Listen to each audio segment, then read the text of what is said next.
With the body of a mere mortal, Wang Ping spent only a short 30 years on Ranyun planet and created the Tianqing Empire, which came to dominate the entire mortal world. Wang Ping's wife Qing Yi also makes her first appearance here. And when Wang Ping learns from Wang Lin that he was actually refined into a resentful infant by his own birth mother, Liu Mei, what kind of complicated emotions would arise in his heart? This is the answer. The answer I have waited more than 60 years for. So it turns out, I was a resentful infant refined by my own mother. In the current anime storyline, Wang Lin has already brought Wang Ping into his second mortal transformation. His purpose is to let Wang Ping experience the warmth and coldness of the mortal world, so that all the resentment within his body can be completely removed. After that, just like Li Muwan, Wang Ping's soul could be placed inside the heaven-defying bead, waiting for the day when there might be a chance for him to be revived. Therefore, Wang Lin's goal from the very beginning was extremely clear. First, he brought Wang Ping to Falling Moon Village and lived 19 years of ordinary mortal life with him. Then, for the next 8 years, he took him across the magnificent mountains and rivers of Ranyun planet. At that time, only the final trace of resentment remained inside Wang Ping's body. However, no matter what, that last trace could not be removed. Thus, Wang Lin brought him to a prosperous city called Qishui City and bought a luxurious mansion there. He planned to let Wang Ping live a life of wealth and nobility next. Perhaps only this way would there be a chance to completely erase that last trace of resentment. It was also here that Wang Ping met the love of his life, Qing Yi. This woman was an outer disciple of the Sun clan on Ranyun planet. Her current cultivation was only at the foundation establishment stage. Qing Yi's master, meanwhile, had core formation cultivation. The master and disciple had originally been accompanying a man named Yun Wufeng while dining in a restaurant. Although Yun Wufeng was only at the qi condensation stage, he was a member of the Yun clan from Yunhai planet, one of the 5 great main planets in All Heaven's northern region. The overall strength of his clan was even somewhat greater than that of the Huan clan. By chance, he had followed members of his clan to Ranyun planet. Because of Qing Yi's peerless beauty, he temporarily stayed on this planet. Coincidentally, Wang Lin and Wang Ping were also eating in that same restaurant.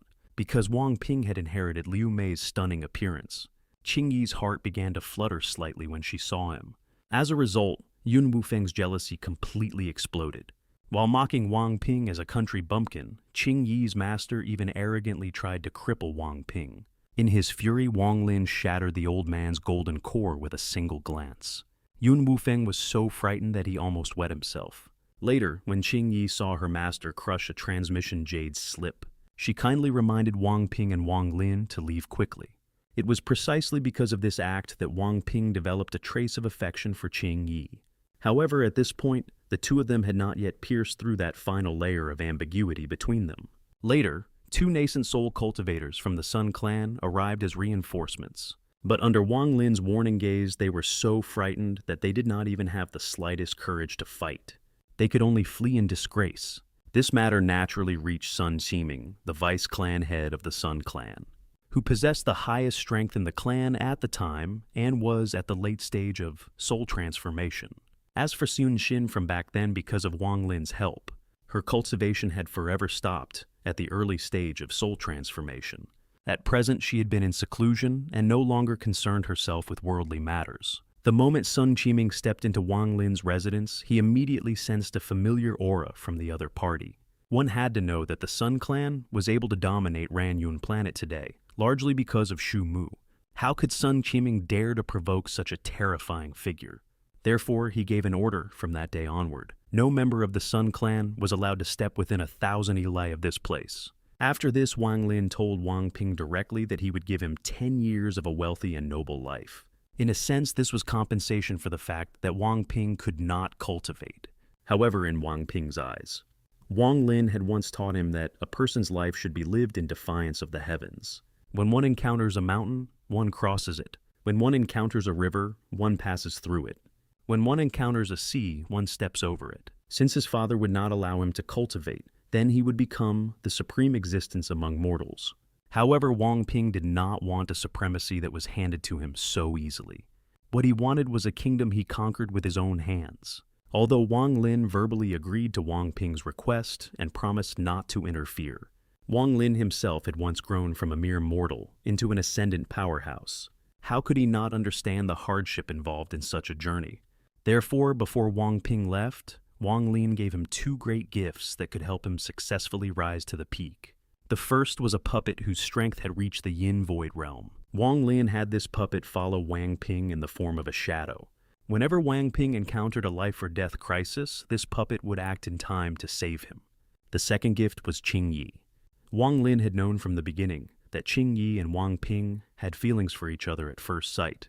Thus, Wang Lin made an offer as long as Qing Yi protected Wang Ping for one 60-year cycle. He would grant her nascent soul cultivation.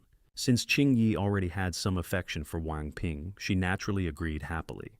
With the protection of a beautiful bodyguard who possessed the strength of a nascent soul expert, Wang Ping advanced with unstoppable momentum. In only 3 years, he established an organization called the Tianqing faction. Over the next 7 years, it continued to grow and expand until it could contend with the 3 great empires on Ranyun planet. 5 years after that, he even annexed the Daishan nation and replaced it with the Tianqing Empire. However, Wang Ping's newly risen power soon suffered joint suppression from the 2 great empires, Great Qin and Chen Yun, as well as the cultivators standing behind them, every time the Tianqing Empire was forced into retreat. Wang Ping's personal appearance on the battlefield would instantly reverse the situation.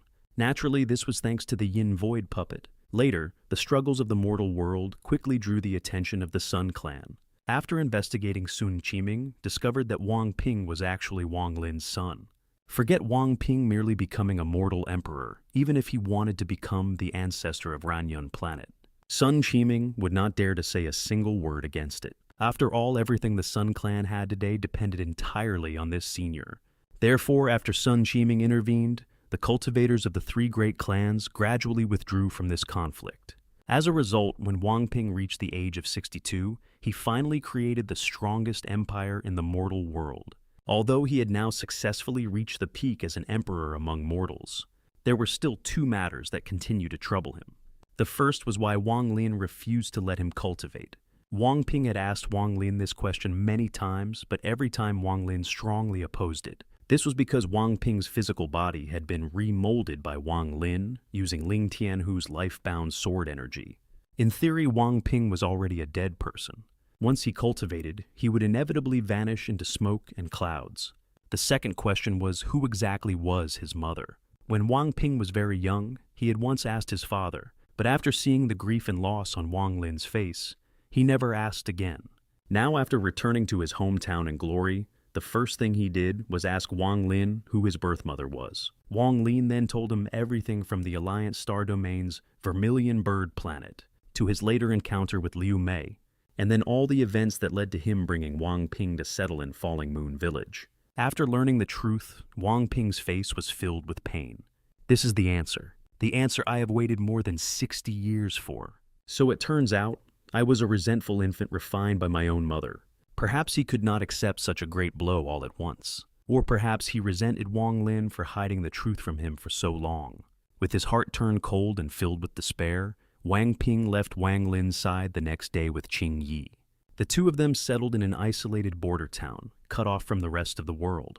And just like that, 10 years passed. Those 10 years of ordinary mortal life gradually allowed Wang Ping to understand Wang Lin's painstaking intentions. However, it was also at this time that trouble quietly approached. Previously, Wang Lin had impersonated a Thunder Immortal envoy on Qianhuan planet, which attracted the attention of the Thunder Immortal Temple.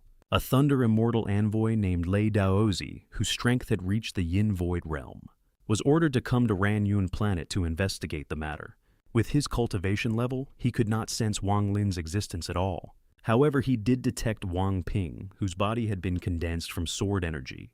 Just as Lei Dozi was about to plot against him, Wang Lin appeared in time and killed Lei Dozi. Afterward, Wang Lin told Wang Ping the real reason why he could not cultivate. Once Wang Ping learned the truth, the knot in his heart was finally resolved. The final trace of resentment within his body was also completely erased. As for Qing Yi, she was also willing to accompany Wang Ping wholeheartedly. The 2 of them transformed into 2 balls of light and were taken by Wang Lin into the heaven-defying bead, waiting for the day when they could be revived and spend another lifetime together. Thus, this extremely wonderful second mortal transformation finally came to a complete end.